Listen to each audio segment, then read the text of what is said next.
Welcome back, and let's give ourselves a pat on the back for finishing the listening section. We are halfway there and we have halfway to go. So please like, share and subscribe to show me your support. This is something new that I've been trying to do, and so far you have been super supportive, and I really hope you will keep supporting me. Thank you so much. Actually, I read something the other day and I really want to share it with you all. It goes something like this: go a little easier on yourself, and in doing so, be prepared to make and do something really silly at first. Don't just ruminate and stare at the wall. Don't just play with your phone.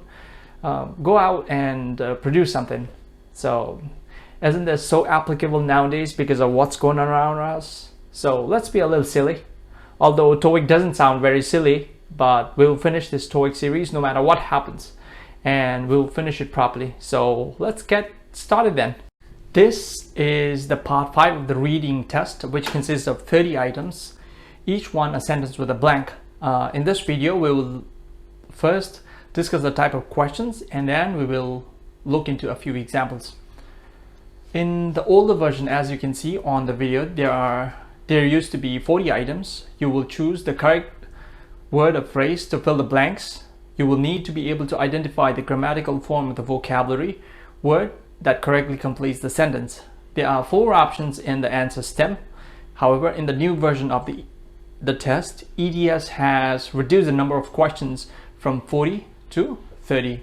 The type of questions for part 5, incomplete sentences, can be mainly grouped into 4 types. I will only show the subtle differences. I will not be teaching grammar. My aim is to get you to score more, but you'll have to put in the work yourself. So first type of question you can see is the vocabulary. These are words that seem similar but are different, and also you will find some phrasal verbs.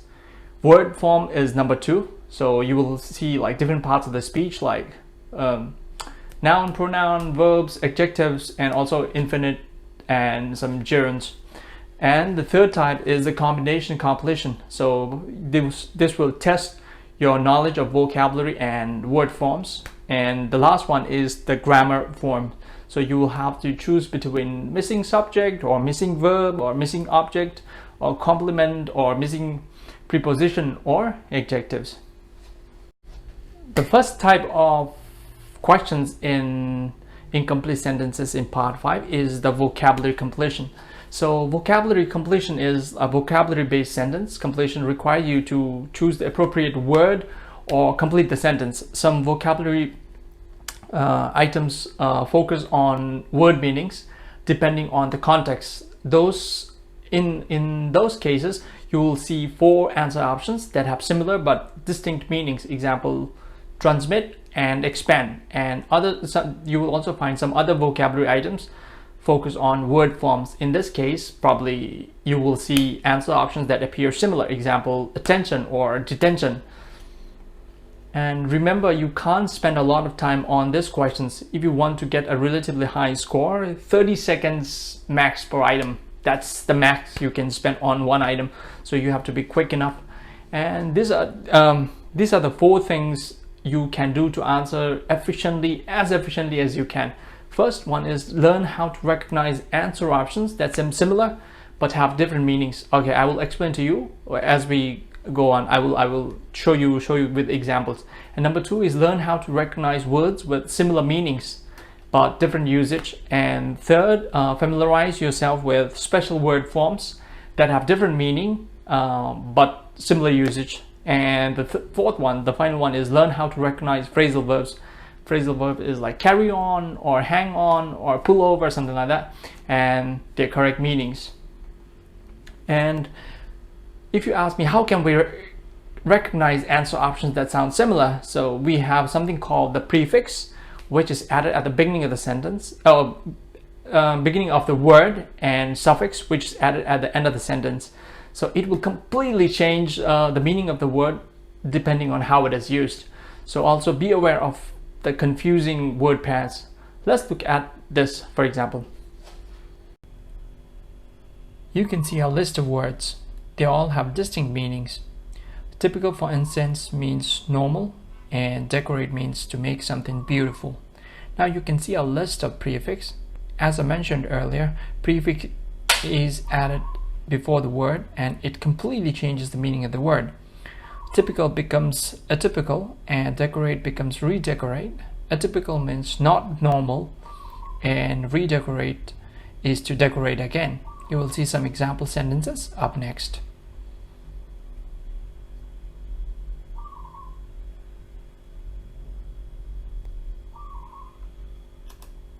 Now you can see another list of words. They all have distinct meanings as well.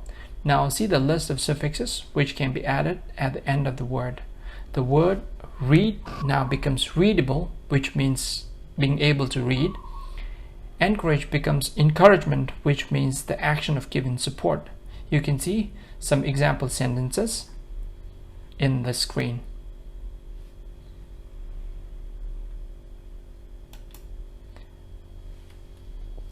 Next up is the homophones. Homophones are words that is pronounced the same as another word but differs in meaning. A homophone may also differ in spelling. The two words may sometimes be spelled the same. Please look at the examples and sentences. For example, do and due sound similar, but it's written differently and also has different meanings.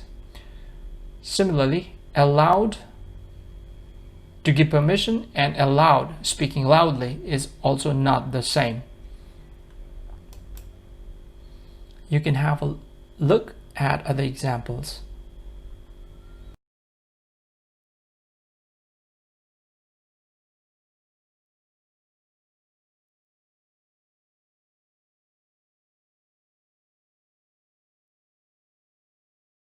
We also have to learn how to recognize words with similar meanings but different usage. Also, we have to familiarize ourselves with special word forms that have a different meaning but similar usage. And finally, we'll have to know some phrasal verbs that are important to you if you want to finish the questions quickly. Next list is the word with different meanings but similar usage. Allow and let. Allow me to introduce myself and let me to introduce myself. The meaning is similar but it's used in different ways.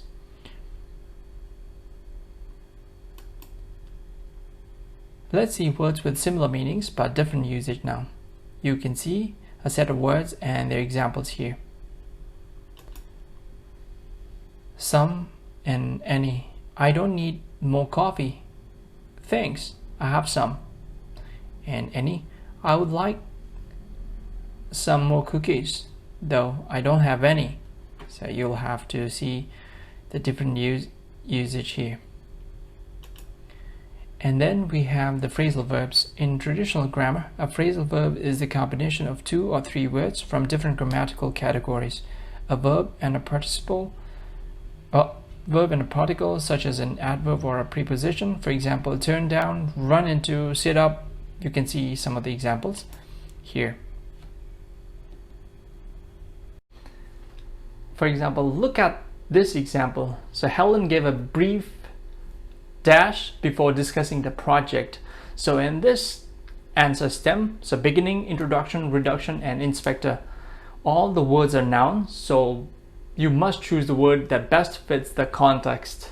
So in this example, beginning, introduction, reduction, inspector is same, but the correct answer is introduction based on the context. So second type is the word form completion. So word form completion presents answer options that are different parts of the speech but come from the same root word. So you will have word that is coming from the same one word. So I will show you a chart that provides a description of the different parts of speech in English, but you will have to take into consideration the following rules. You will have to learn how to identify what part of speech is missing from the sentence. Number 2, understand how different parts of the speech are formed. And number 3, know how to use infinitives and gerunds. Number 4, understand the difference between possessive adjectives and possessive pronouns. And you have to watch out for irregular verbs. I'm not going to discuss everything in detail. I will show you a glimpse here and there, but you'll have to learn grammar by yourself. So let us now see how we can identify what part of speech is missing from the sentences. If you look on the screen, so you will see on the left hand side the different parts of the speech, and then on the corresponding column you will see different functions, and you will see some example words, like for example for noun is like sister house, t-shirt. For pronoun is she, it, they. Like these are very simple things that we already know, and these are some of the examples.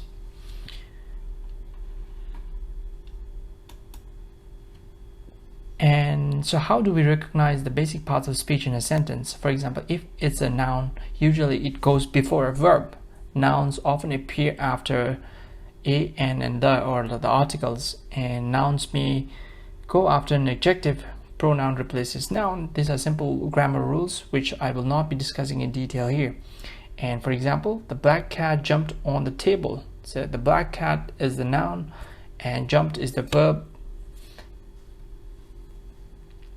And for verb usually follows a noun and pronoun, so you can look at the table for details. So number 2 is like we also have to understand how different parts of the speech are formed, like I talked earlier. So we have suffixes like which can be added at the end of a word. So for a noun, if you add acy, it becomes noun. So, and for verb you can add different suffixes like ate, and by, eyes.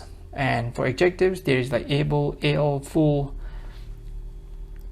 This will change the meaning of the words completely. And we also have to use how to use infinitive and gerunds. Verbs followed by infinitives, verbs followed by gerunds, and verbs followed either by infinitive or gerunds. So for example, we agreed to meet at 7 is a verb followed by infinitive. The company forbids using the phone during work hours is a verb followed by gerund. And we will continue to discuss this after the break. It's verb followed by either infinitive or gerund.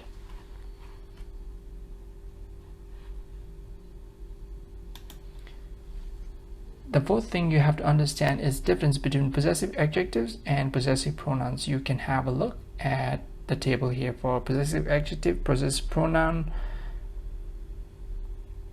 both singular and plural. And the last one is you have to watch out for irregular adverbs.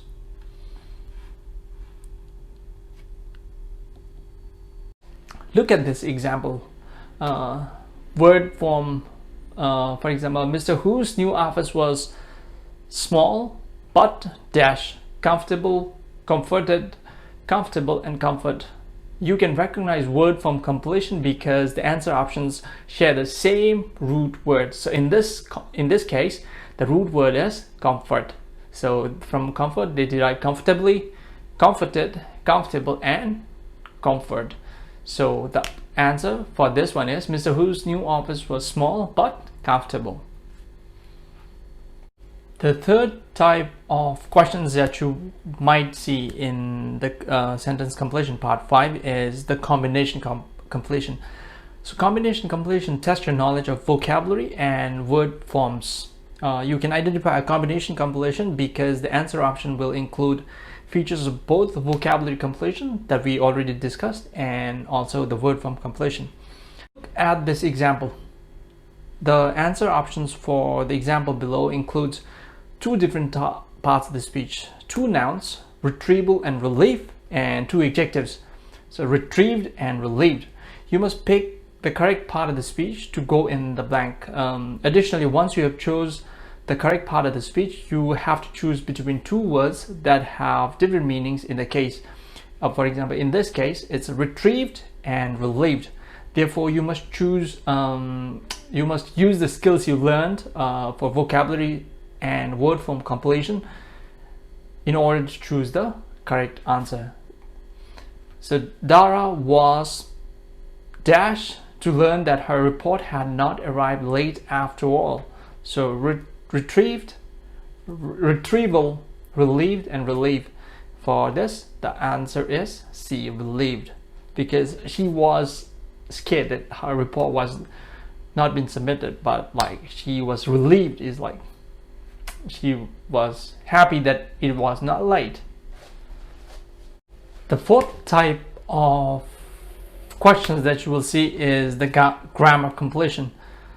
And grammar completion tests your knowledge of number of grammatical concepts like the parts of the speech, sentence, the part in a sentence, like that is subject, object, and complement, and gerunds, infinitives, participle, verb tenses, and voices, and comparative and superlative adjectives, conjunction. I know, it's a lot of grammar stuff, so you'll have to study all by yourself. If you have some doubts, you can always put it on the comment section. I will try to answer it. I'm not, like I said, I'm not going to teach all the grammar parts, but I will definitely give you some hints here and there. For example, look at this example here. While the company is based in Brazil, English is dashed by many of the employees. So it's a grammar completion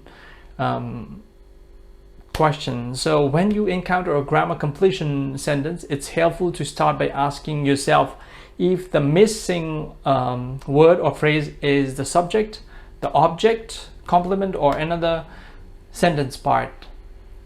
This chart below shows sentence part and their functions. So for this example, so while the company is based in Brazil, English is spoken by many of the employees.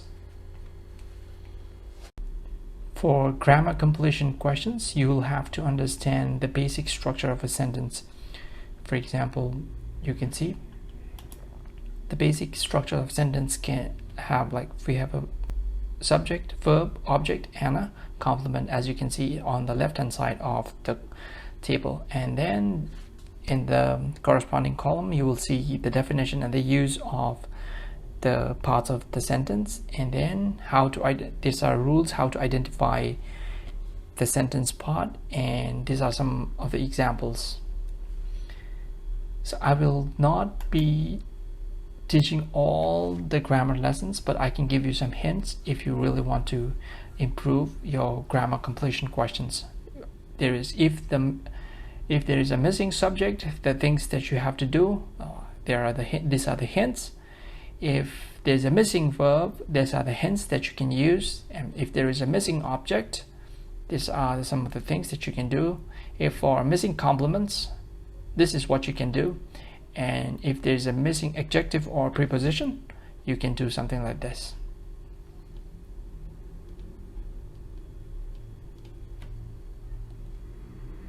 Now that you are aware of all the rules of grammar, so let's look into some of the examples, and then you can try it on your own. So first, the travel agency will make your travel dash and send your tickets to the office by end of the week. So for this, the answer is reservations. The Smithsonian Bank is well known for the blank welcome that it extends to all new employees. It's number A, warm. Okay, the following example, you can do it on your own, and you can also continue with another practice.